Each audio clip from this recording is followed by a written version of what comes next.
여러분, 인생에도 계절이 있다면 저의 예순에는 아마 끝이 보이지 않는 긴 장마철이었을 겁니다. 축축하고 눅눅하며 곰팡이 냄새가 코끝을 떠나지 않는 그런 지루한 계절 말이죠. 본격적인 제 고백을 시작하기 전에 이 이야기가 여러분의 마음 한구석을 건드렸다면 지금 바로 구독과 좋아요, 알림 설정을 부탁드립니다. 여러분의 따뜻한 손길이 35년간 차갑게 식어있던 제 심장을 다시 뛰게 하는 유일한 온기가 될 테니까요. 제가 35해 동안 지켜온 집이라는 공간은 사실 저에게 안식처가 아니라 간 수 없는 감옥이었습니다.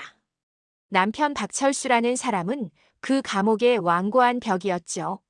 예순이 된 지금 거울 앞에 서면 낯선 노파 한 명이 저를 원망 가득한 눈으로 바라봅니다.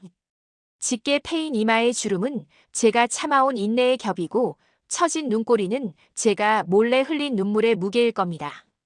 밥 줘. 그의 하루는 늘 이 두 글자로 시작됩니다. 35년 전 맞선을 보고 3번 만에 결혼 도장을 찍었을 때 저는 그가 제 인생의 기둥이 되어줄 거라 믿었습니다. 하지만 기둥은커녕 그는 저를 짓누르는 지붕이었습니다. 은퇴 후 집안의 가구처럼 소파에 붙어 앉은 그는 제가 주방에서 관절 마디마디가 비명을 지르며 음식을 차려내도 눈길 한 번 주지 않았습니다. 고맙다는 말, 사랑한다는 고백, 그런 건 텔레비전 속 드라마에나 나오는 외국어 같았습니다. 여보, 나 요새 무릎이 너무 쑤셔서 병원 좀 다녀와야겠어. 나이 먹으면 다 쑤시는 거지, 별나게 굴지 마라.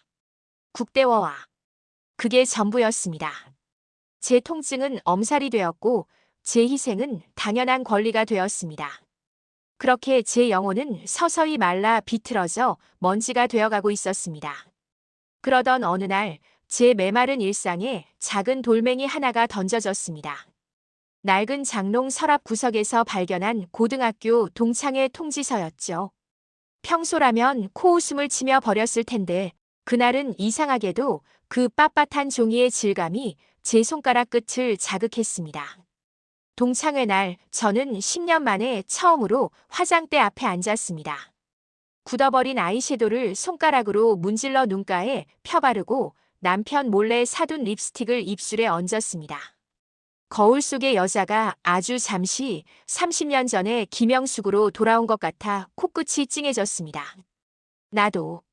나도 사람이었지. 여자였지. 삼겹살 기름 냄새와 중년들의 걸걸한 웃음소리가 가득한 동창회 장소. 그 소란스러운 소음들 사이로 갑자기 모든 소리가 소거된 듯한 순간이 찾아왔습니다. 식당 문을 열고 들어오는 한 남자. 정갈하게 빗어넘긴 은발과 여전히 선한 눈매를 가진 민석이었습니다. 제 첫사랑, 제가 가난하고 초라했던 시절. 유일하게 저를 꽃이라 불러주었던 그 소년이 중년의 신사가 되어 제 앞에 나타난 겁니다. 영숙아, 너 영숙이 맞지? 여전하구나, 너는. 그가 제 이름을 부르는 순간 제 심장 근육이 미친 듯이 경련하기 시작했습니다. 35년 동안 무감각하게 뛰던 심장이 마치 고장난 기계처럼 요동쳤습니다. 남편이 평생 부르지 않던 제 이름 석자가 민석이의 달콤한 숨결에 실려 제 귓가를 간지럽혔습니다. 그날 밤 저희는 아주 긴 대화를 나눴습니다. 그동안 어떻게 살았는지, 왜 그때 헤어져야 했는지. 민석이는 제 거친 손을 가만히 잡으며 눈시울을 붉혔습니다. 영수가 그동안 참 고생 많았다. 내 손이 이렇게 되도록 그 사람은 뭘 한 거니? 그의 따뜻한 공감 한마디에 35년의 서러움이 툭 터진 강물처럼 밀려왔습니다. 남편에게는 단 한 번도 받아보지 못한 위로였습니다. 민석이는 헤어지기 전 제 손바닥에 자신의 번호를 적어주며 속삭였습니다. 이제 혼자 아파하지 마. 내가 내 곁에 있을게. 그날 이후 제 일상은 지옥과 천국을 오가는 롤러코스터가 되었습니다. 남편이 거실에서 텔레비전을 크게 틀어놓고 낮잠을 자는 시간 혹은 화장실에 들어가 문을 잠근 그 짧은 시간들이 제 유일한 숨구멍이었습니다. 민석이와 주고받는 메시지 한 통에 제 예순의 삶은 다시 핑크빛으로 물들기 시작했습니다. 하지만 여러분, 그거 아시나요? 가장 눈부신 빛 뒤에는 가장 깊은 어둠이 도사리고 있다는 사실을 말이죠. 민석이와의 위험한 만남이 깊어갈수록 저는 제 인생의 마지막 도박을 준비하기 시작했습니다. 그것은 바로 민석이가 제안한 7박 8일 크루즈 여행이었습니다. 남편도 자식도 며느리라는 이름도 다 던져버리고 오로지 여자 김영숙으로만 존재할 수 있는 유일한 기회라고 믿었습니다. 저는 치밀하게 거짓말을 설계했습니다. 친정 엄마가 제주도에서 몸져 누우셨다는 거짓 사연을 만들어 남편 앞에 내밀었죠. 어머니가 위독하시대. 올케들이랑 돌아가며 간병해야 할 것 같아. 한 일주일만 다녀올게. 남편은 신문에서 눈도 떼지 않은 채 무심하게 답했습니다. 그래. 그럼 밥은 어떡하고. 뭐 알아서 먹을 테니 다녀와. 그 무심함이 그날따라 고마우면서도 가슴 한구석이 서늘해졌습니다. 35년을 산 아내가 집을 비운다는데 어디로 가는지 누구와 가는지 묻지도 않는 남자. 그 남자를 뒤로하고 저는 인천항으로 향했습니다. 가방 안에는 민석이가 좋아할 만한 화사한 원피스와 제가 평생 써본 적 없는 비싼 향수가 들어있었습니다. 인천항 터미널의 거대한 유람선은 마치 저를 위해 준비된 탈출구 같았습니다. 민석이는 수트 차림으로 저를 기다리고 있었고 저를 보자마자 넓은 품으로 저를 안아주었습니다. 영수가 고생했어. 이제부터는 천국만 견뎌. 그의 품에 안겨배에 오르는 순간 저는 세상에서 가장 행복한 여자가 된 기분이었습니다. 하지만 제가 오른 그 배가 사실은 거대한 덫이었다는 것을 저는 꿈에도 몰랐습니다. 제가 제주도에 간 줄 알고 안심하며 배웅하던 남편의 눈빛 속에 숨겨진 그 기묘한 생동감을 저는 그저 무관심이라 치부하며 넘겨버린 것이 제 인생 최대의 실수였습니다. 이제 수평선 너머로 배가 움직이기 시작합니다. 35년의 세월을 뒤로한 채 떠나는 이 여행의 끝에는 과연 무엇이 기다리고 있을까요? 제 인생의 가장 찬란한 외출은 2부에서 본격적인 폭풍우를 맞이하게 됩니다. 밤 11시 45분. 집안의 모든 불이 꺼지고 칠흑 같은 어둠이 거실 바닥까지 내려앉을 때 저의 진짜 하루가 시작됩니다. 안방 침대 옆자리에서 들려오는 남편 박철수의 코 고는 소리가 집안의 공기를 진동시키면 저는 비로소 뻣뻣하게 굳어있던 몸을 일으킵니다. 낡은 매트리스 스프링이 비명을 지를까봐 제 무릎 관절이 뚝 소리를 내며 정적을 깰까봐 온 신경을 곤두세운 채 발바닥을 딛습니다. 저는 도둑처럼 살금살금 화장실로 향했습니다. 차가운 타일 바닥이 맨발바닥에 닿는 순간 소름이 쫙 돋더군요. 문을 잠그고 변기 뚜껑 위에 앉아 스마트폰을 꺼냈습니다. 화면의 밝기를 가장 낮게 줄여도 어두운 화장실 안에서는 그 빛이 마치 들키기 쉬운 범죄의 흔적처럼 눈부셨습니다. 돋보기 안경 너머로 민석이에게서 온 메시지가 도착해 있었습니다. 영수가 지금쯤 그 무거운 공기 속에서 숨죽이고 있겠지. 35년을 그렇게 참아온 내가 너무 안쓰러워. 내 손등에 남은 그 흉터들, 주방일에 달아버린 그 예쁜 손가락을 생각하면 밤잠이 안 와. 내 곁이었다면 넌 지금쯤 가장 부드러운 침구 위에서 내 사랑을 받고 있었을 텐데. 민석이의 문장을 읽어 내려갈 때마다 제 마음에선 뜨거운 무언가가 울컥 치밀어 올랐습니다. 남편 박철수에게 저는 그저 밥 차려주는 기계였습니다. 10년 전 제가 큰 수술을 받고 퇴원하던 날에도 남편은 병원 밥 맛없었는데 잘 됐다. 김치찌개나 얼큰하게 끓여봐라라고 말하던 사람이었습니다. 제 고통은 그에게 귀찮은 일이었고 제 헌신은 당연한 서비스였습니다. 그런데 30년 만에 나타난 첫사랑은 제 존재 자체를 귀하게 여기고 있었습니다. 저는 떨리는 손가락으로 답장을 써내려갔습니다. 타이핑 소리가 혹시라도 문 밖으로 새 나갈까봐 손가락 끝에 온 힘을 빼고 조심스럽게 화면을 눌렀습니다. 민서가, 이 좁은 화장실이 내 유일한 안식처야. 내 문자를 읽을 때만 내가 김영숙이라는 사람인 걸 느껴. 가끔은 거울 속 내 모습이 너무 흉측해서 울음이 나는데 내가 예쁘다고 해주면 정말 다시 소녀가 된 것 같아. 그런데 한편으론 너무 무섭다. 우리가 정말 괜찮을까? 화면 위에 입력 중이라는 표시가 뜰 때마다 제 심박수는 한계를 넘나들었습니다. 잠시 후 민석의 답장이 왔습니다. 영수가, 이제 결단 내려야 해. 다음 주 토요일 인천항에서 출발하는 크루즈. 내가 이미 예약 다 해놨어. 7박 8일 동안 우린 수평선 너머로 갈 거야. 그곳엔 박철수도 없고 시댁 제사도 없고 며느리라는 굴레도 없어. 오로지 너랑 나, 우리 둘만의 시간이야. 35년의 빚을 내가 한꺼번에 다 갚아줄게. 이건 내가 마땅히 받아야 할 보상이야. 크루즈 여행. 그것은 평생 시장 가방만 들고 다니던 제게 지구 너머의 환상 같았습니다. 민석이는 제가 한 번도 가져보지 못한 화려한 삶을 제안하고 있었습니다. 저는 화장실 거울을 빤히 들여다보았습니다. 누런 조명 아래 립스틱 자국조차 없는 창백한 입술과 삶에 찌든 눈동자가 저를 비웃는 것 같았습니다. 너도 한 번쯤은 미쳐봐야지. 죽기 전에 한 번은 여자로 살아봐야지. 악마의 속삭임 같은 갈망이 제 이성을 야금야금 갉아먹었습니다. 그날부터 저는 정교한 범죄자처럼 움직이기 시작했습니다. 남편에게는 제주도 친정 엄마의 간병을 핑계로 삼았습니다. 며칠 전부터 미리 올케들과 통화하는 척 연기를 했죠. 어머니 상태가 많이 안 좋으시다고. 그래, 내가 가봐야지.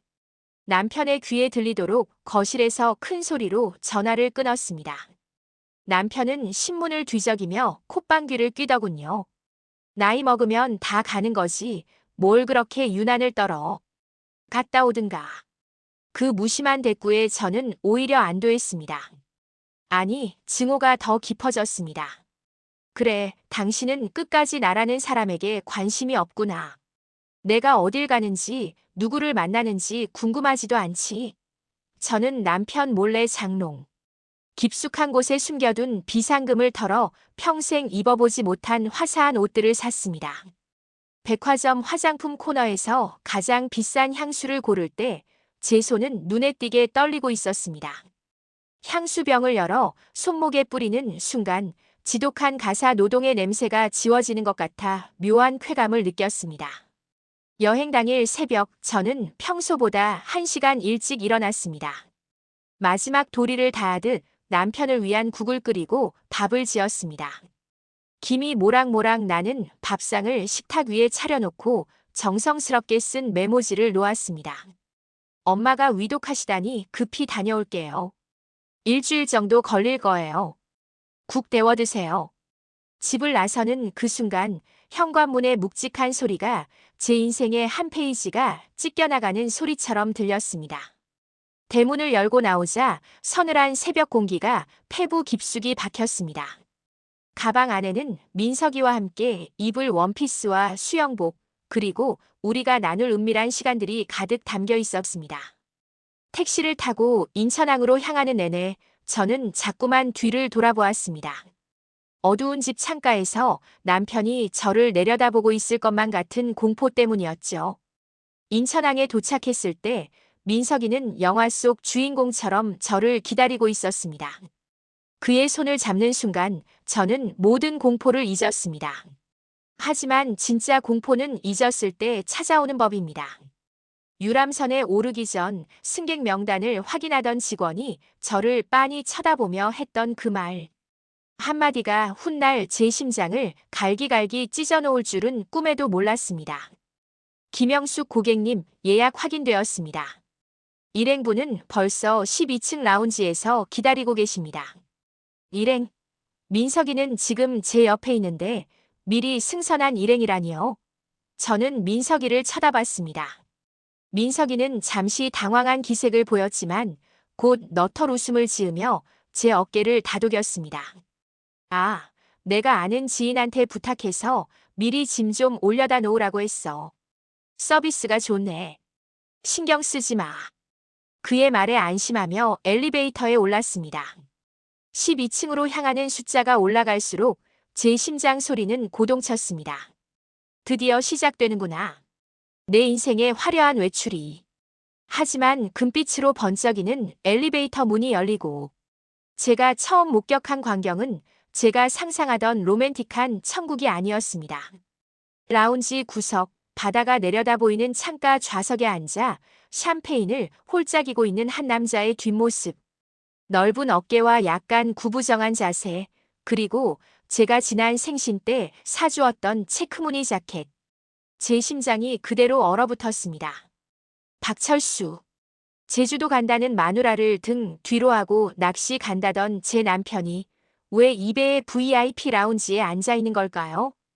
그리고 더 소름 돋는 건 남편의 손을 다정하게 잡고 콧노래를 부르고 있는 여자의 옆모습이었습니다. 그녀는 바로 민석이의 아내이자 이번 동창회를 주선했던 혜란이었습니다.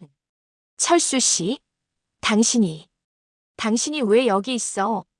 제 비명 같은 목소리에 남편 박철수가 서서히 고개를 돌렸습니다. 그 순간 제 옆에 서 있던 민석이의 표정이 싹 변했습니다. 다정했던 첫사랑의 미소는 사라지고 입가에는 비릿하고 잔인한 미소가 번져 있었습니다. 그는 제 어깨를 으스러질 듯 꽉 움켜쥐며 나직하게 속삭였습니다. 영수가 드디어 다 모였네. 이제 진짜 파티를 시작해야지. 그의 말 한마디에 저는 깨달았습니다. 저를 이곳으로 이끈 건 사랑이 아니었습니다. 35년의 보상도 아니었습니다. 저는 민석이가 설계한 거대한 덫에 발을 들인 사냥감에 불과했다는 것을요. 12층 라운지, 도망갈 곳 없는 바다 한가운데서 네 사람의 잔인한 시선이 얽히기 시작했습니다. 12층 라운지의 금빛 조명이 제 눈을 찔렀습니다. 사방이 통유리로 된 그 화려한 공간은 마치 우리 네 사람을 가두기 위해 설계된 거대한 유리 감옥 같았습니다. 창밖으로는 끝도 없이 펼쳐진 검은 바다가 일렁이고 있었고 배는 아주 미세하게 흔들리며 제 평형 감각을 무너뜨리고 있었습니다. 철수 씨, 당신이 왜 여기 있어? 제 입술 사이로 흘러나온 건 목소리가 아니라 비명이었습니다. 제주도에 간다던 아내를 배웅하며 낚시나 가겠다던 남편 박철수. 그가 왜 지금 제 첫사랑 민석이가 예약했다는 이 호화로운 크루즈 라운지에, 그것도 민석의 아내인 혜란의 손을 잡고 앉아 있는 걸까요? 남편의 얼굴은 순식간에 흑빛으로 변했습니다. 손에 들고 있던 샴페인 잔이 미세하게 떨리더니 이내 쨍그랑 소리를 내며 대리석 바닥에 산산조각 났습니다. 파편이 사방으로 튀었지만 그 누구도 움직이지 않았습니다. 남편의 곁에 앉아있던 혜란은 오히려 당당했습니다. 그녀는 화려한 실크 드레스 자락을 정리하며 붉게 칠한 입술로 비릿한 미소를 지어 보였습니다. 어머, 영수가 결국 왔네. 민석 씨가 너 데려오는데 애 좀 먹었나 봐. 혜란의 목소리는 제 심장을 면도날로 긋는 것 같았습니다. 저는 제 어깨를 감싸고 있던 민석의 손을 거칠게 뿌리쳤습니다. 그리고 그를 돌아보았습니다. 다정하고 따뜻했던 30년을 그리워했던 제 첫사랑의 얼굴은 그곳에 없었습니다. 대신 차갑고 냉소적인 낯선 괴물 한 마리가 저를 내려다보고 있었습니다. 민석아, 이게 다 뭐야? 설명해봐. 내가 어떻게 알아? 왜 철수 씨가 내 아내랑 같이 있는 거야? 민석은 천천히 정장 주머니에서 손을 빼더니 아주 우아한 동작으로 라운지 소파에 몸을 깊숙이 묻었습니다. 그는 깨진 유리 조각을 무심하게 쳐다보며 나직하게 입을 열었습니다. 영수가, 넌 참 예전이나 지금이나 순진하다. 30년 만에 나타난 첫사랑이 왜 하필 지금 너한테 크루즈 여행을 제안했을 것 같니? 정말 우리가 다시 사랑이라도 시작할 줄 알았어. 그의 목소리는 얼음물처럼 제 머리 위로 쏟아졌습니다. 나 이 두 사람 불륜 현장 잡으려고 6개월을 준비했어. 내 아내 혜란이랑 내 남편 박철수가 내 눈을 피해 어디서 무슨 짓을 하는지 하나하나 기록했단 말이야. 그런데 말이야, 증거만으로는 부족하더라고. 가장 확실한 한 방이 필요했지. 민석이 테이블 위에 스마트폰을 올려놓았습니다. 화면 속에는 제가 화장실에서 민석과 주고받았던 그 은밀하고 애틋한 메시지들이 가득했습니다. 박철수 씨, 당신 마누라가 나랑 나눈 대화 좀 볼래? 당신이 혜란이랑 크루즈 예약할 때 당신 마누라도 나랑 이 배에 탈 계획 세우고 있었어.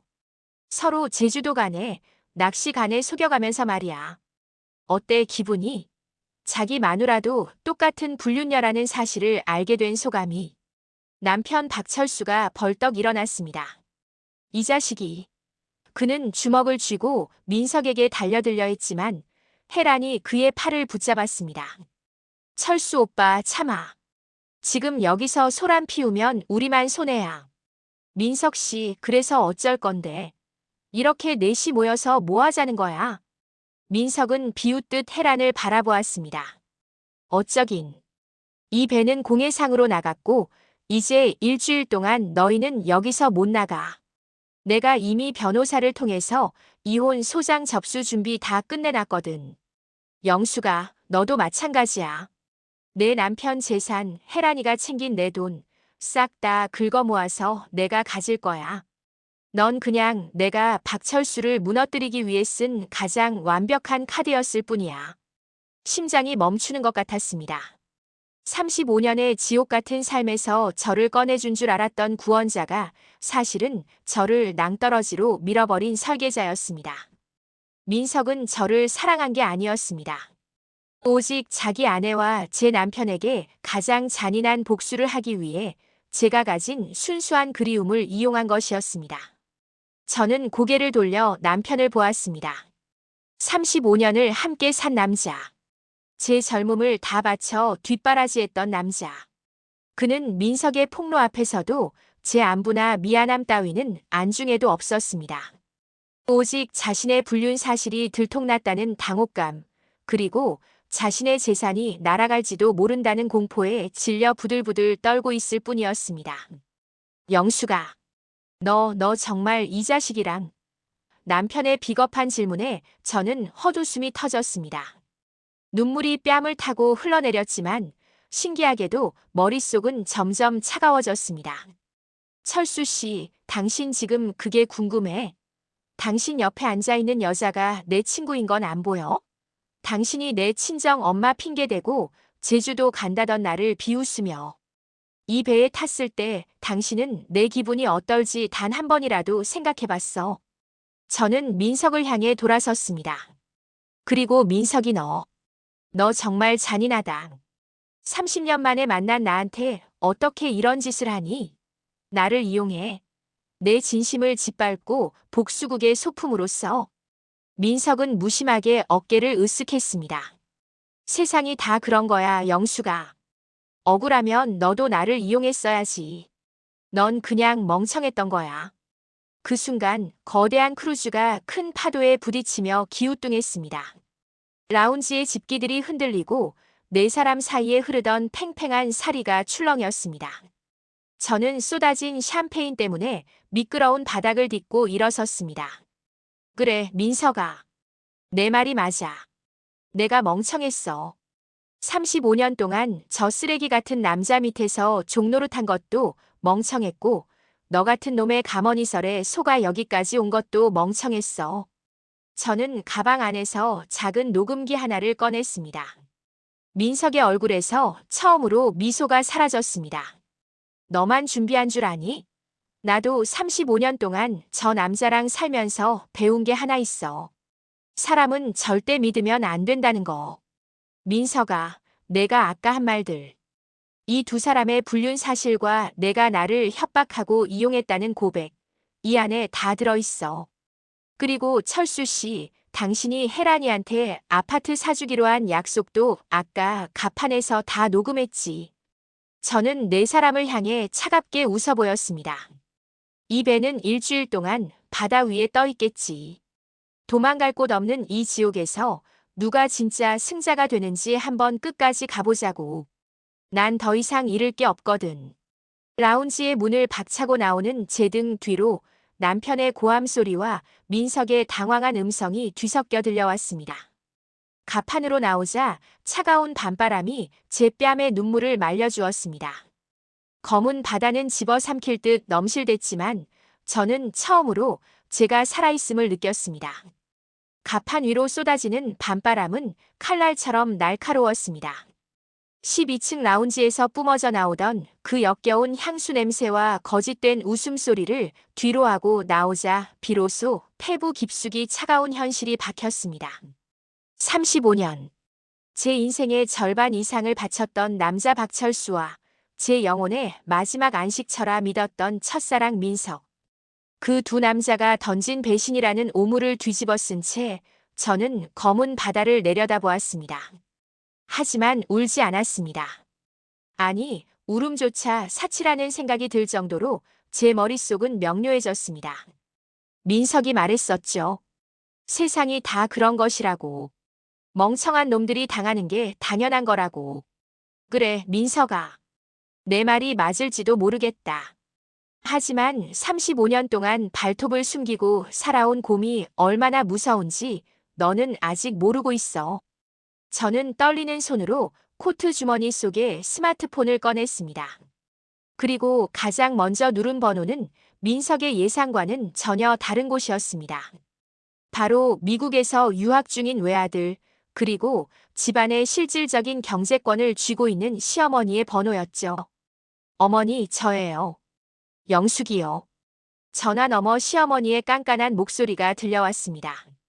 이 밤중에 웬일이냐? 제주도는 잘 도착했어. 저는 입술을 깨물며 목소리를 가다듬었습니다. 최대한 가련하고 금방이라도 무너질 것 같은 며느리의 목소리로 연기를 시작했습니다. 어머니, 저 지금 제주도가 아니에요. 저 지금 인천항에서 출발한 크루즈 선상에 있어요. 철수 씨가 여자랑 같이 이 배에 탔다는 사실을 알게 돼서 정신없이 뒤쫓아왔어요. 어머니, 저 무서워요.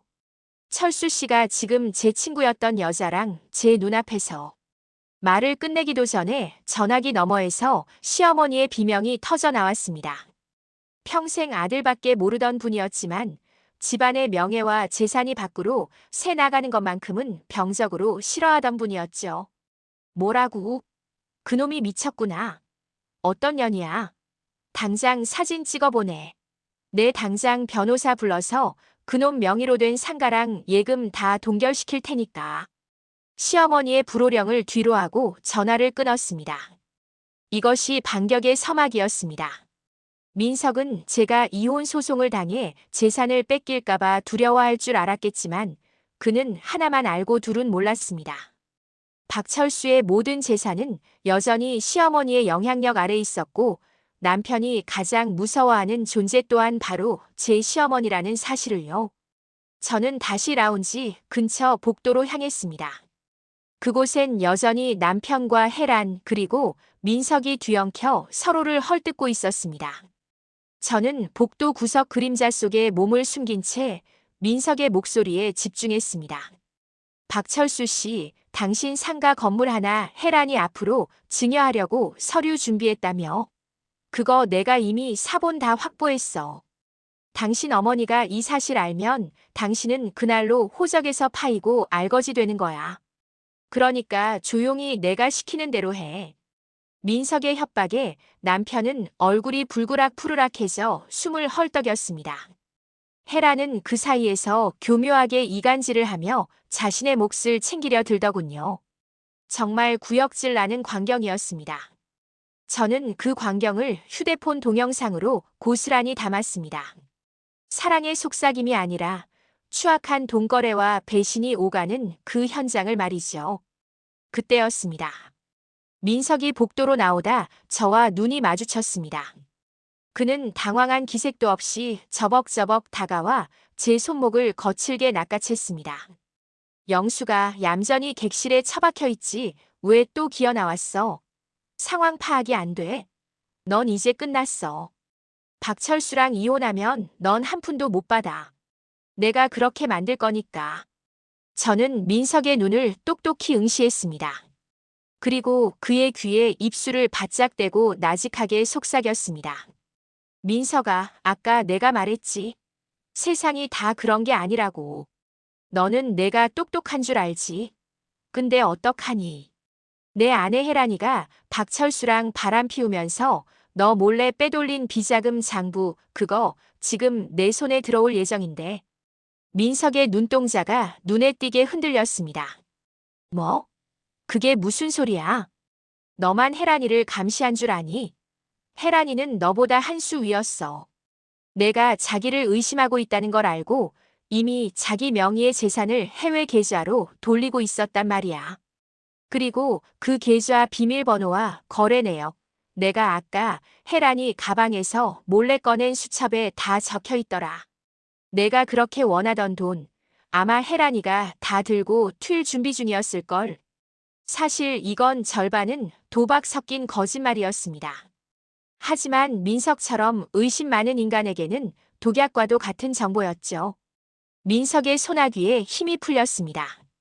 그는 믿을 수 없다는 듯 라운지 안에서 박철수와 다정하게 속삭이는 혜란을 돌아보았습니다. 민석아, 이 배 안에서 일주일 동안 내가 할 일은 딱 하나야. 혜란이가 정말 너를 배신했는지 아니면 내 말이 거짓말인지 확인하는 거. 그 의심이 너를 천천히 갉아먹게 될 거야. 내가 35년 동안 느꼈던 그 지옥 같은 의심을 너도 한번 느껴봐. 저는 민석을 밀치고 엘리베이터로 향했습니다. 등 뒤로 민석이 혜란을 향해 고함을 지르는 소리가 들려왔습니다. 이제 지옥의 불길은 제가 아니라 그들에게로 옮겨붙었습니다. 객실로 돌아온 저는 문을 걸어 잠그고 발코니로 나갔습니다. 배는 이제 육지에서 아주 멀리 떨어져 사방이 칠흑 같은 바다뿐이었습니다. 도망갈 곳도 숨을 곳도 없는 이 호화로운 유람선은 이제 그들에게 거대한 단두대가 될 것입니다. 저는 아들에게 메시지를 남겼습니다. 아들아, 엄마는 지금 여행 중이야. 아주 긴 여행이 될 것 같아. 엄마가 돌아가면 우리 이제 진짜 우리의 삶을 살자. 사랑한다. 메시지를 전송하고 나니 가슴 한구석이 뻥 뚫린 듯 시원하면서도 형언할 수 없는 슬픔이 밀려왔습니다. 35년의 세월을 복수와 증오로 마무리해야 하는 제 처지가 서글펐습니다. 하지만 그 슬픔은 오래가지 않았습니다. 갑자기 제 객실 문을 거칠게 두드리는 소리가 들렸기 때문입니다. 영수가, 문 열어. 당신 미쳤어. 우리 어머니한테 뭐라고 한 거야? 남편 박철수의 목소리였습니다. 시어머니의 전화를 받은 모양이었습니다. 저는 차분하게 화장대 앞에 앉아 아까 샀던 비싼 향수를 귀 뒤에 발랐습니다. 그리고 거울 속의 저를 향해 미소 지었습니다. 자, 이제 사막의 하이라이트네. 저는 문을 여는 대신 인터폰을 들어 선상 보안 요원을 호출했습니다. 여기 1204호인데요. 모르는 남자가 제 객실 문을 부수려고 협박하고 있어요. 무서워서 죽겠어요. 당장 좀 와주세요. 35년 동안 남편의 폭언에 떨던 김영숙은 더 이상 없었습니다. 이제 저는 법과 시스템 그리고 그들의 욕망을 이용해 그들을 파멸시킬 준비가 된 사냥꾼이었습니다. 문 밖에서 남편이 보안 요원들에게 끌려가며 내뱉는 욕설이 들려왔지만 저는 우아하게 와인 잔을 들어 올렸습니다. 바다 위의 첫날 밤은 그렇게 피보다 진한 와인 빛으로 물들어가고 있었습니다. 보안 요원들에게 끌려가는 남편 박철수의 고함 소리가 복도 끝에서 멀어질 때마다 제 객실 안은 기이할 정도로 정적에 휩싸였습니다. 35년. 그 긴 세월 동안 저 목소리 하나에 가슴을 졸이고 발걸음 소리 하나에 숨을 죽이며 살았던 제 자신이 참으로 가련하다는 생각이 들더군요. 하지만 이제 그 소음은 제 평화를 깨뜨리는 소음이 아니라 승전고의 전주곡처럼 들릴 뿐이었습니다. 저는 침대 머리맡에 놓인 와인 잔을 가만히 응시했습니다. 붉은 액체 위로 제 얼굴이 비쳤습니다. 눈가엔 여전히 주름이 가득했지만 그 눈빛만큼은 35년 전 아무것도 모르고 박철수에게 시집가던 그 순진한 계집애의 것이 아니었습니다. 밤이 깊어갈수록 크루즈의 진동은 더 예민하게 온몸으로 전해졌습니다. 새벽 2시. 예상대로 제 객실 벨이 조심스럽게 울렸습니다. 저는 인터폰 확인도 하지 않은 채 문을 열었습니다. 그곳엔 헝클어진 머리칼과 초조한 눈빛을 한 민석이 서 있었습니다. 조금 전 라운지에서 저를 비웃던 그 오만한 승리자의 모습은 온데간데 없었습니다. 영수가, 잠깐만 얘기 좀 해. 민석의 목소리는 갈라져 있었습니다. 제가 던진 헤란의 비자금 장부라는 미끼가 그의 의심 많은 심장을 갈기갈기 찢어놓은 모양이었습니다. 저는 문을 완전히 열지 않은 채 차가운 눈으로 그를 응시했습니다. 얘기? 민석아, 너랑 나 사이에 무슨 얘기가 더 남았니? 너는 나를 내 복수국의 소품으로 썼고 나는 내 덕분에 내 인생이 얼마나 쓰레기 같았는지 확인했는데 이제 와서 무슨 염치로 내 문을 두드려? 민석은 문틈으로 발을 들이밀며 다급하게 속삭였습니다. 그 장부. 혜란이가 빼돌렸다는 그 해외 계좌 장부 정말 내가 가지고 있는 거야? 혜란이 그 독한 년이나 몰래 내 재산 절반을 빼돌렸다는 게 사실이냐고. 저는 피식 웃음을 터뜨렸습니다. 민석아, 내가 아까 그랬지. 세상이 다 그런 거라고. 멍청한 놈이 당하는 거라고. 내 아내한테 뒤통수 맞은 기분이 어떠니? 평생 남을 이용만 하더니 가장 가까운 사람한테 이용당하고 있었다는 사실이 그렇게 견디기 힘들어. 저는 그를 방 안으로 들였습니다. 그는 들어오자마자 제 화장대 위에 놓인 혜란의 수첩 사실은 제가 동창회 때 혜란에게 빌렸던 평범한 수첩이었습니다를 낚아채려 했습니다. 저는 한 발 빠르게 그것을 가로챘습니다. 서두르지 마, 민석아. 이건 공짜가 아니야. 내가 박철수를 무너뜨리기 위해 수집했다는 그 모든 증거 자료들, 그리고 내가 혜란이랑 짜고 나를 입에 태우기 위해 나눴던 공모의 기록들. 그거 전부 나한테 넘겨. 민석은 눈을 가늘게 뜨며 저를 노려보았습니다. 뭐? 그걸 너한테 주면 난 뭘 얻는데? 내가 가진 패를 다 주라고. 넌 살아야지. 민석아, 혜란이가 지금 박철수랑 손잡고 너를 어떻게 처리할지 궁리 중인 거 몰라. 박철수는 지금 보안실에서 자기 어머니, 그러니까 내 시어머니한테 호적 파이게 생겼어. 그 인간이 살아날 구멍은 딱 하나야. 내 아내 혜란이가 가진 돈으로 해외로 도망치는 거. 그럼 넌 빈털터리로 한국에 남아서 그 모든 사기 행각의 책임을 독박 쓰게 될 텐데. 민석의 얼굴이 하얗게 질렸습니다. 탐욕스러운 인간의 가장 큰 약점은 바로 타인의 배신에 대한 공포입니다. 그는 이미 혜란을 믿지 못하고 있었습니다. 좋아. 주겠어. 하지만 그 장부도 나한테 넘겨야 해. 혜란이 그년이 빼돌린 내 돈, 내가 다시 찾아야 하니까.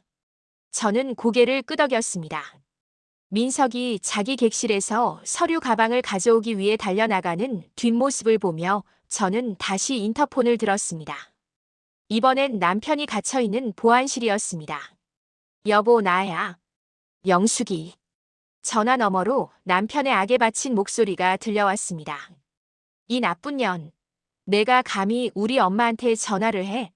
너 내리면 죽을 줄 알아. 철수 씨, 당신 지금 죽게 생긴 건 내가 아니라 당신이야. 지금 민석이가 당신이랑 혜란이 불륜 증거 다 들고 내 방으로 오고 있어. 이거 경찰에 넘기면 당신은 간통은 물론이고 공금 횡령으로 실형 살게 될 거야. 시어머니가 당신을 용서하실 것 같아. 어머니는 집안 수치라면 자식도 버리는 분이잖아. 남편의 목소리가 순식간에 비굴하게 변했습니다. 영수가, 내가 잘못했어. 그 여자가 꼬셔서 그런 거야. 나 한 번만 살려줘. 응? 살고 싶으면 지금 당장 보안 요원한테 부탁해서 나한테 혜란이의 비밀번호를 알려줘. 당신이 혜란이한테 아파트 사주려고 빼돌린 비자금 계좌 비밀번호 말이야. 그걸 나한테 주면 민석이가 가져온 증거물들 내가 다 불태워버릴게. 당신이랑 혜란이 그냥 모르는 사이로 해줄 테니까. 남편 박철수는 1초의 망설임도 없이 혜란과의 비밀 계좌 정보를 술술 불기 시작했습니다. 사랑, 신뢰, 그런 건 이들에게 애초에 존재하지 않았습니다. 오직 자신만이 살아남기 위한 비루한 흥정만이 바다 위를 떠돌고 있었습니다.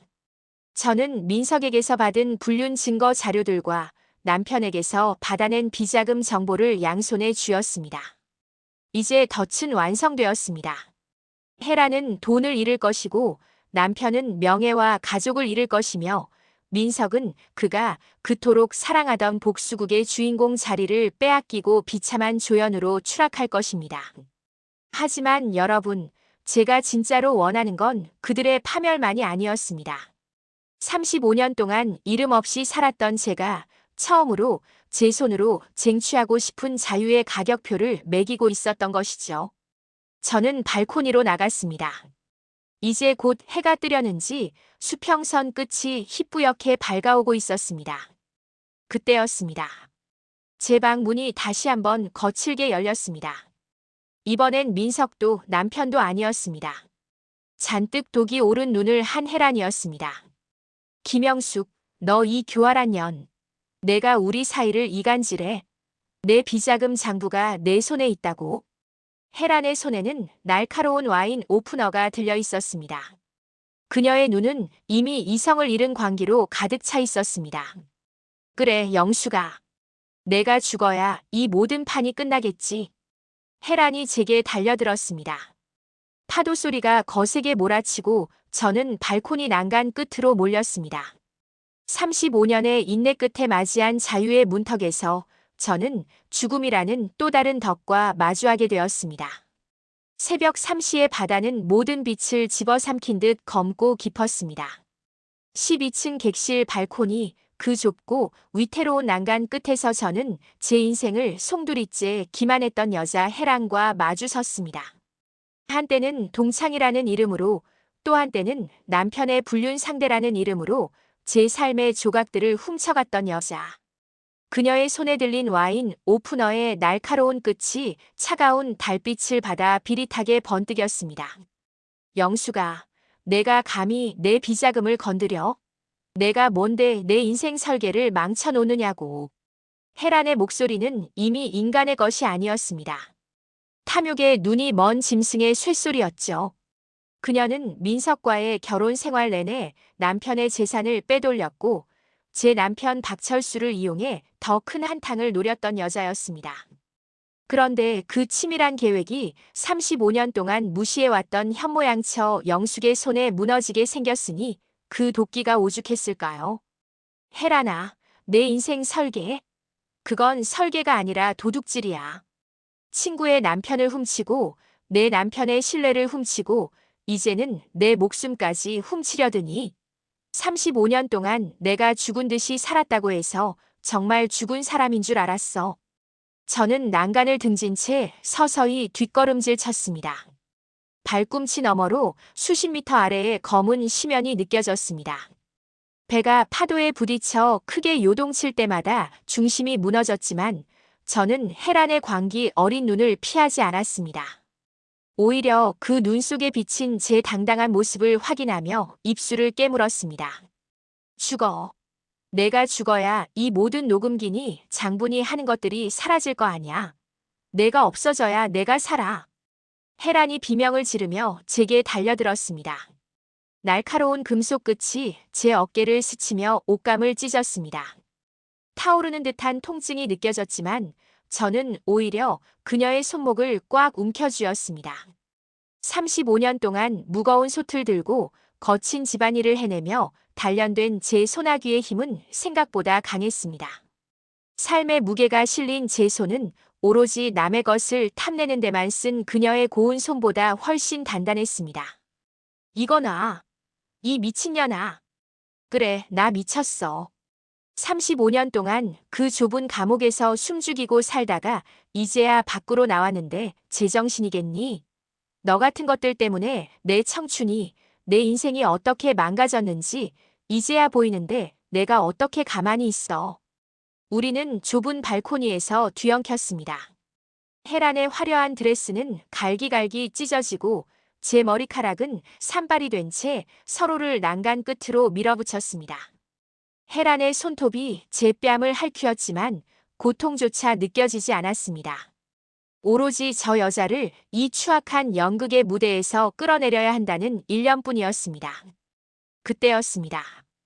닫혀있던 객실 문이 부서질 듯 열리며 두 남자가 들이닥쳤습니다. 보안실에서 풀려난 남편 박철수와 서류 가방을 든 민석이었습니다. 영수가, 안 돼. 헤란아, 멈춰. 두 남자의 외침은 공허했습니다. 그들은 우리를 구하러 온 것이 아니었습니다. 남편 박철수의 눈은 제가 들고 있는 녹음기를 향해 비겁하게 빛나고 있었고 민석의 눈은 헤란의 가방 속에 든 비자금 장부를 향해 있었습니다. 그들에게 우리는 그저 자신의 치부와 재산을 지키기 위한 수단에 불과했습니다. 철수 오빠, 인연 좀 치워줘. 인연이 오빠랑 나랑 찍힌 사진 다 가지고 있단 말이야. 저거 뺏어야 해. 헤란의 악에 바친 외침에 남편 박철수의 눈빛이 번뜩였습니다. 그는 제게 다가와 제 손에 쥐어진 녹음기를 강제로 뺏으려 들었습니다. 영수가 좋은 말로 할 때 내놔. 당신 이거 가지고 내리면 우리 집안 진짜 망해. 어머니가 알면 나 정말 끝장이라고. 당신은 왜 그렇게 이기적이야? 이기적?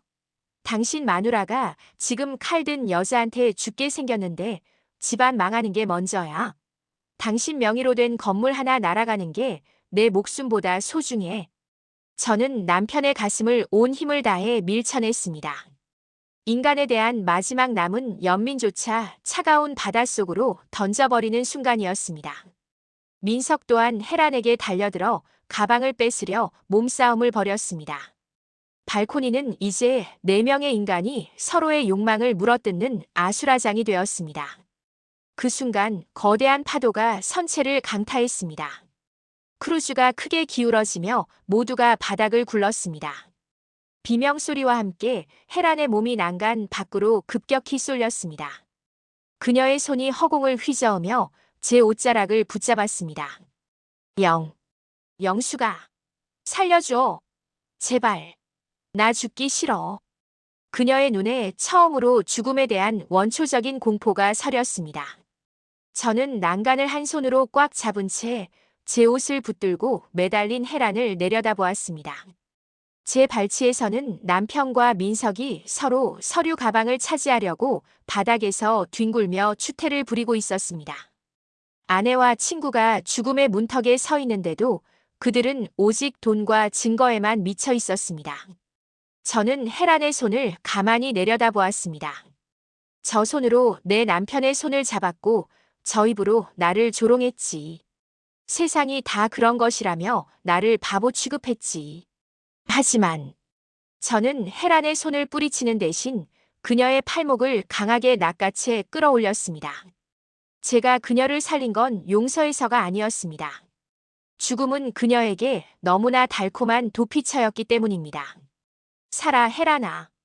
살아서 내가 지은 죄, 내가 훔친 돈이 어떻게 내 목을 죄고 내 인생을 무너뜨리는지 끝까지 다 지켜봐. 죽는 건 너무 쉽잖아. 제가 헤란을 발코니 안쪽으로 내팽개치듯 끌어올렸을 때 보안 요원들이 들이닥쳤습니다. 상황은 순식간에 정리되었습니다.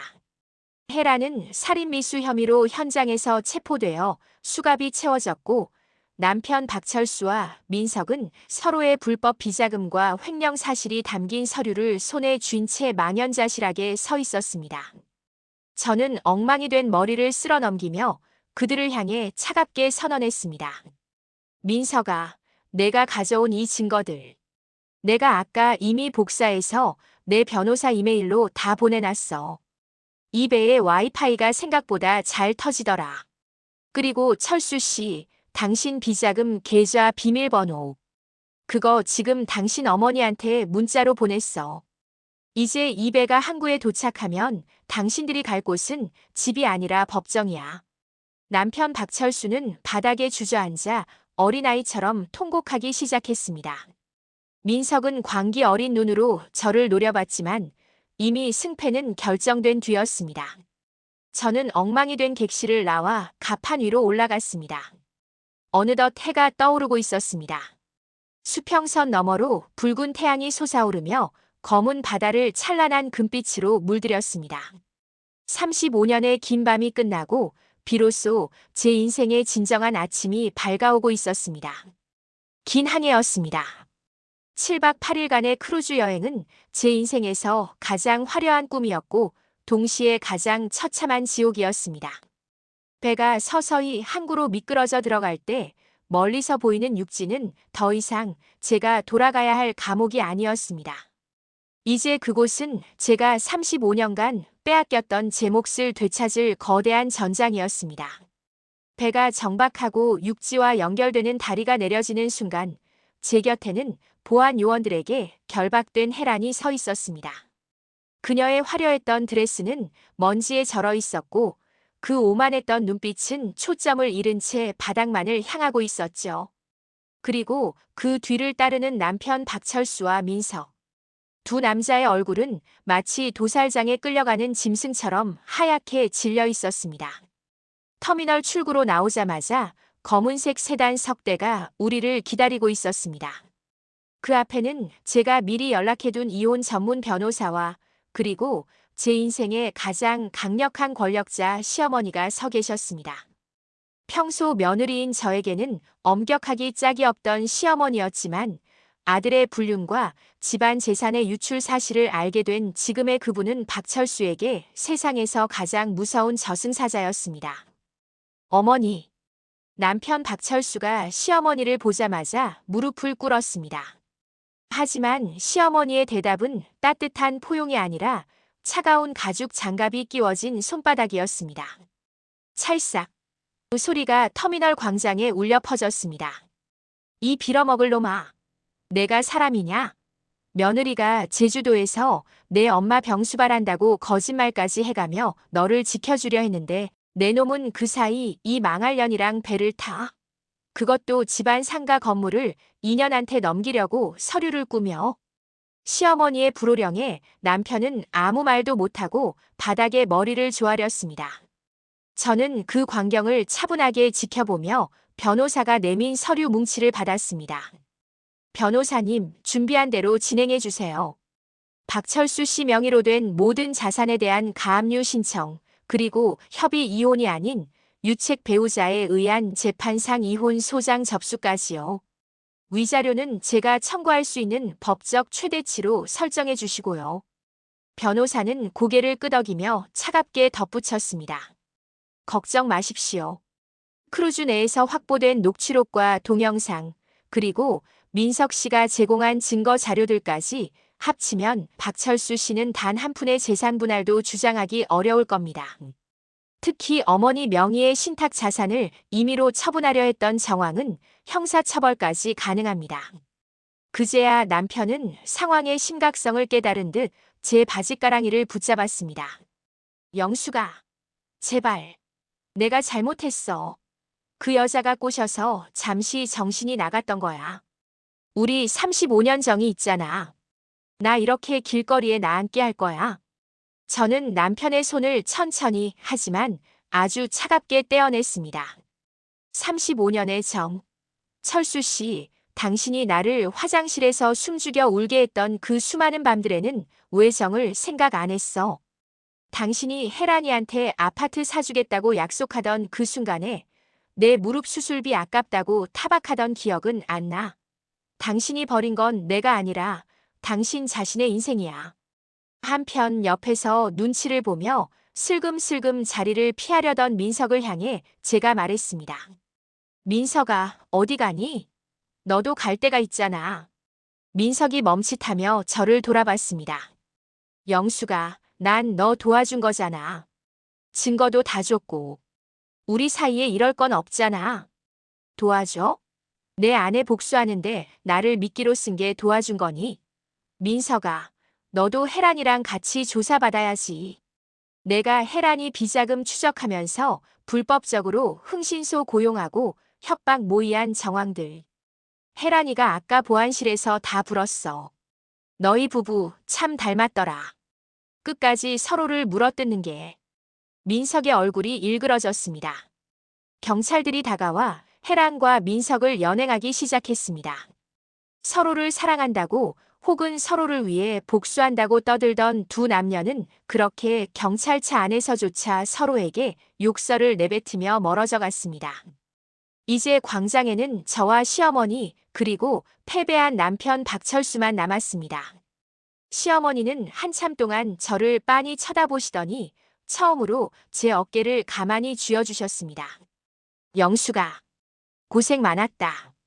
그동안 이 멍청한 아들놈 밑에서 얼마나 속을 썩었을지 내가 이제야 보이는구나. 이놈 재산 내가 다 몰수해서 내 이름으로 돌려주마. 이놈은 이제 내 아들 아니다. 빌어먹을 놈 당장 내 눈앞에서 사라져. 시어머니의 한마디에 남편은 가방 하나 달랑든 채 터미널 밖으로 쫓겨났습니다. 35년 전 기세등등하게 저를 데려왔던 그 남자는 이제 갈 곳 없는 초라한 노인이 되어 비틀거리며 사라졌습니다. 저는 시어머니가 준비해 주신 차에 오르지 않았습니다. 어머니, 저는 제 발로 갈게요. 이제부터는 누구의 며느리도 누구의 아내도 아닌 그냥 김영숙으로 걸어보고 싶어서요. 시어머니는 말없이 고개를 끄덕이셨고 저는 그들을 뒤로 한 채 항구의 긴 방파제를 따라 걷기 시작했습니다. 바다 냄새가 코끝을 스쳤습니다. 크루즈 안에서의 그 역겨운 향수 냄새가 아닌 짜고 비리지만 생명력이 넘치는 진짜 바다의 냄새였습니다. 제 주머니 속에는 이혼 서류와 남편이 그토록 숨기고 싶어 했던 재산 환수 목록이 들어 있었습니다. 35년의 인내는 끝났습니다. 사람들은 예순의 나이에 무엇을 새로 시작하겠느냐고 묻겠지만 저는 대답할 수 있습니다. 예순은 인생이 끝나는 나이가 아니라 타인을 위해 살았던 껍데기를 벗고 진짜 알맹이로 다시 태어나는 나이라고요. 저는 휴대폰을 꺼내 아들에게 전화를 걸었습니다. 아들, 엄마 이제 다 끝냈어. 우리 맛있는 거 먹으러 갈까? 엄마가 아주 근사한 곳으로 예약해둘게. 하늘은 눈부시게 푸르렀고 제 발걸음은 35년 만에 처음으로 깃털처럼 가벼웠습니다. 항구에서의 소동이 있은 지 정확히 6개월이 지났습니다. 제 인생의 시계는 35년 동안 멈춰 있다가 이제야 비로소 제 속도를 찾아 흐르기 시작했습니다. 사람들은 제게 묻습니다. 그 나이에 혼자가 되어 무섭지 않으냐고, 평생 살던 남편과 헤어지고 어떻게 그렇게 담담할 수 있느냐고요. 하지만 저는 그들에게 미소로 답합니다. 감옥에서 나온 죄수가 자유를 무서워하는 것 보셨느냐고요. 제 삶은 이제 완벽하게 재편되었습니다. 시어머니는 약속대로 남편 박철수 명의의 상가 건물 2채와 아파트 1채를 제 명의로 돌려주셨습니다. 집안의 명예를 더럽힌 아들보다 35년간 묵묵히 그 곁을 지키며 마지막 순간까지 가문의 추문을 막으려 했던 저를 선택하신 것이죠. 물론 시어머니의 이 선택이 세상 모든 고부관계의 정답은 아닐 것이며 세상이 다 그런 것이 아니라는 점을 잘 알고 있습니다. 하지만 적어도 제게는 인생이 준 마지막 보상이었습니다. 저는 서울 강남의 한 카페 창가 자리에 앉아 향긋한 홍차를 마시고 있었습니다. 그때 제 시야에 한 남자가 들어왔습니다. 구겨진 셔츠에 때가 낀 바지, 초점 없는 눈으로 거리를 배회하는 노숙자 같은 차림새. 바로 제 전남편 박철수였습니다. 시어머니에게 호적을 파이고 단 한 푼의 재산도 없이 쫓겨난 그는 평생 해본 적 없는 막노동과 식당 일을 전전하며 하루하루를 버티고 있다고 들었습니다. 그는 제가 앉아있는 카페 안을 들여다보다 저와 눈이 마주쳤습니다. 예전 같으면 당장이라도 달려들어 고함을 쳤을 그였지만 이제 그는 유리창 너머의 저를 보며 비굴하게 고개를 숙일 뿐이었습니다. 그는 카페 문을 조심스럽게 열고 들어와 제 앞에 섰습니다. 영수가, 아니 김영숙 씨, 잠깐만 얘기 좀 할 수 있을까? 그의 목소리에는 예전의 그 위압적인 기운은 눈 씻고 찾아볼 수 없었습니다. 저는 잔을 내려놓고 차갑게 그를 응시했습니다. 하실 말씀이 있나요? 우리 사이는 이미 법적으로나 감정적으로나 아무 상관없는 남남일 텐데요. 내가 정말 잘못했어. 고혈압 약 살 돈도 없고 월세가 밀려서 당장 내일이면 길거리에 나앉게 생겼어. 어머니는 내 전화도 안 받으시고 당신이 좀 도와주면 안 될까? 상가 건물 임대료 딱 한 달치만이라도. 저는 헛웃음이 터졌습니다. 철수 씨, 당신이 혜란이한테 아파트 사주겠다고 호언장담하던 그 패기는 어디 갔나요? 당신이 내 무릎 수술비를 아까워하며 늙으면 다 아픈 건데. 유난 떤다고 했던 거 기억 안 나세요? 지금 당신이 아픈 거, 그게 바로 당신이 말하던 늙으면 다 그런 거예요. 스스로 견디세요. 저는 지갑에서 5만 원권 한 장을 꺼내 테이블 위에 놓았습니다. 이건 35년간 당신이 내게 준 고통에 대한 보상이 아니라 오늘 이 자리를 빨리 끝내기 위한 적선입니다. 다시는 제 앞에 나타나지 마세요. 만약 한 번만 더 나타나면 제가 가진 당신의 다른 증거물들도 경찰에 넘기겠습니다. 그는 테이블 위에 돈을 벌벌 떨리는 손으로 챙겨 황급히 카페를 빠져나갔습니다. 그 뒷모습을 보며 저는 생각했습니다. 악인에 대한 복수는 내가 직접 칼을 휘두르는 것이 아니라 그들이 스스로 저지른 죄의 무게에 짓눌려 무너지는 것을 지켜보는 것이라고요. 민석과 혜란의 소식도 들려왔습니다. 민석은 혜란을 상대로 거액의 손해배상 소송을 제기했지만 혜란이 이미 재산을 해외로 빼돌리는 과정에서 저지른 탈세와 횡령 혐의가 드러나 두 사람 모두 구치소 신세를 지게 되었습니다. 서로를 죽일 듯 증오하며 법정에서 욕설을 퍼붓는 그들의 모습은 연예 뉴스보다 더 자극적인 가십거리가 되어 사람들의 입에 오르내렸습니다. 첫사랑이라는 이름으로 포장되었던 민석의 얼굴은 이제 제 기억 속에서 완전히 지워졌습니다. 저는 카페를 나와 제 소유의 상가 건물로 향했습니다. 그곳의 1층 공간을 저는 작은 갤러리로 개조할 계획입니다. 평생 남편의 밥상을 차리던 손으로 이제는 제가 좋아하는 그림을 걸고 이웃들과 차를 나누는 공간을 만들 겁니다. 제 아들은 미국 유학을 마치고 돌아와 제 사업의 든든한 파트너가 되어주기로 했습니다. 엄마, 오늘 기분 좋아 보이시네요. 퇴근길에 마주친 아들이 제 어깨를 감싸 안으며 말했습니다. 응, 아들아. 이제야 숨이 제대로 쉬어지는 것 같아. 35년 동안 내가 숨을 참고 살았다는 걸 이제야 알겠어. 저녁 노을이 지는 도심의 거리를 아들과 함께 걸으며 저는 문득 크루즈에서 보았던 그 금빛 바다를 떠올렸습니다. 그때의 바다는 공포와 배신으로 가득했지만 지금 제가 걷는 이 길은 희망과 평온으로 가득 차 있습니다. 누군가는 제게 너무 독하다고 말할지도 모릅니다. 하지만 35년의 헌신을 배신으로 되돌려준 이들에게 제가 보여줄 수 있는 가장 품격 있는 복수는 그들 없이도 내가 얼마나 화려하고 당당하게 잘 살 수 있는지를 보여주는 것입니다.